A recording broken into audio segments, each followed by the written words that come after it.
വലിയ ഡോക്ടറാണ്. ഈ ഭ്രാന്തിന്റെ മറ്റുമൊക്കെ. ഇതാരാ?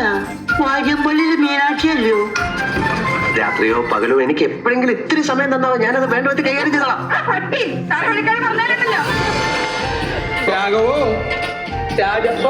ഞാൻ കണ്ട് കിണ്ടി കിണ്ടി. അയ്യോ,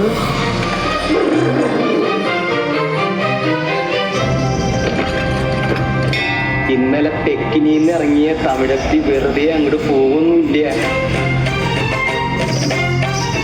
നാഗവല്ലി എന്നായിരുന്നു ആ തമിഴത്തിയുടെ പേര്. തമിഴത്തി വേറൊരാളുമായിട്ട് സ്നേഹത്തിലായിരുന്നു. അന്ന് അർദ്ധരാത്രി നാഗവല്ലിയെ കാർന്നവരെ നമ്മുടെ തെക്കിനിലിട്ട് വെട്ടിക്കൊന്നു.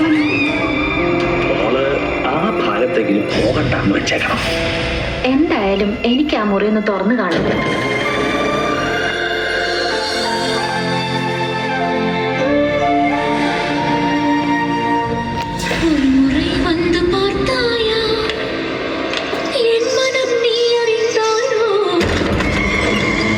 വിലക്കപ്പെട്ട മുറിയായിരുന്നു അത്. തെക്കിനി ഇനിയിപ്പോ എന്തൊക്കെയാ വരുന്നെന്ന്. എന്തൊക്കെയോ ദോഷങ്ങളുള്ള വീടാണ് അവിലംകുട്ടി ഇത്. അനുഭവജ്ഞാനം കൊണ്ടും പിന്നെ തന്നോടുള്ള വാത്സല്യം കൊണ്ടും പറയാണ് ഇതിന് പരിഹാരം ഇല്ല. നാഗവല്ലി എന്ന കഥാപാത്രത്തിനോട് തോന്നിയ സിമ്പതി പിന്നൊരു എമ്പതിയായി മാറി. തീക്ഷ്ണമായ ഒരുതരം തന്മയീഭാവം.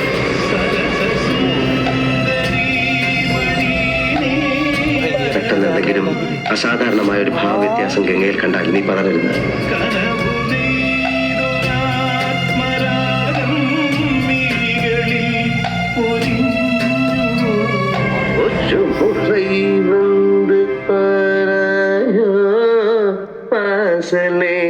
നടിവായോ